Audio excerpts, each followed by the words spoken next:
in 2008, I was lucky to be able to work in the grassroots organizations and followed up by working the election process.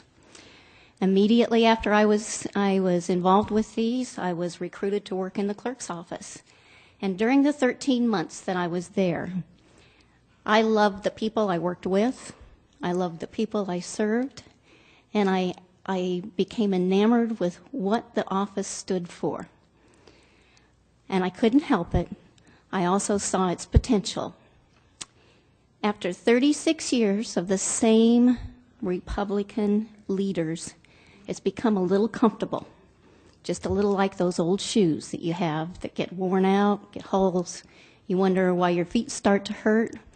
Well, let me tell you, right now it's time to elect a Democrat orthotic. So if you've ever been married, had a speeding ticket, paid child support, filed for an adoption, or filed an estate, if you've ever been sued or been taken to, or divorced or been taken to small claims, then you have brushed the arm of the Monroe County Clerk. If you have ever voted, you have experienced the privilege provided by the Monroe County Clerk. Oh, wait. It's not a privilege. It's your right. Every citizen has the right to vote. In Indiana, it's very difficult even to register to vote. I was dismayed in the 2008 election how many people lost their right to vote just because they moved across town. Bloomington is specific. We have 2 districts. But people who live here think Bloomington is Bloomington. They don't think Congressional District 4 versus Congressional District 9. I think that as clerk, I will advocate with the State Association of Clerks to make voter registration and updating your voter registration just as easy as filling out your change of address form. Shouldn't be any more difficult from that.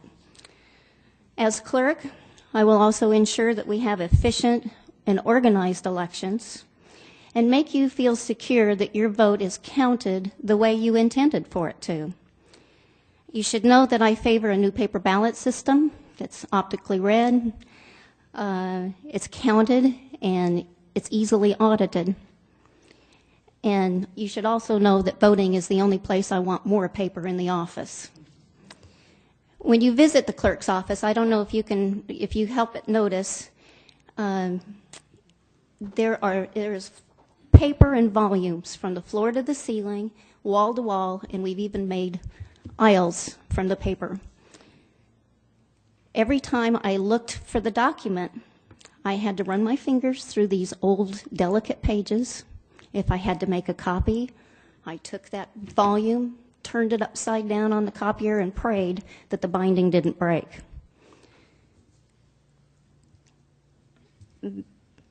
What you should know and probably don't know is that there are only a few of these documents that are microfilmed or digitally recorded, so that in case we had any kind of a fire or other disaster, we'd lose all those documents. It's very important we have something happen in that office to be able to digitize and have some backup for that. I think the clerk's office, as Mike had talked about earlier, is a wonderful example. They've set an example on how that can happen. In fact, a document that used to take 24 hours in the recorder's office now takes 24 seconds to retrieve. I think we can do that with the resources we have in the office and with the budget we have in the office. And you might ask, why vote for Linda Robbins? Well, let me tell you, I see the big picture. And let me tell you why. I have 35 years experience in management and leadership roles. I earned my master's degree, and I earned it the hard way. I learned it through distance learning and classes at IU while working 60-hour work weeks and raising 2 children of my own. And I'd have to say 9 years later and about $18,000 later, I finally earned my master's degree in healthcare administration. I hold certificates as a human resources generalist, a safety professional, and a medical practice manager.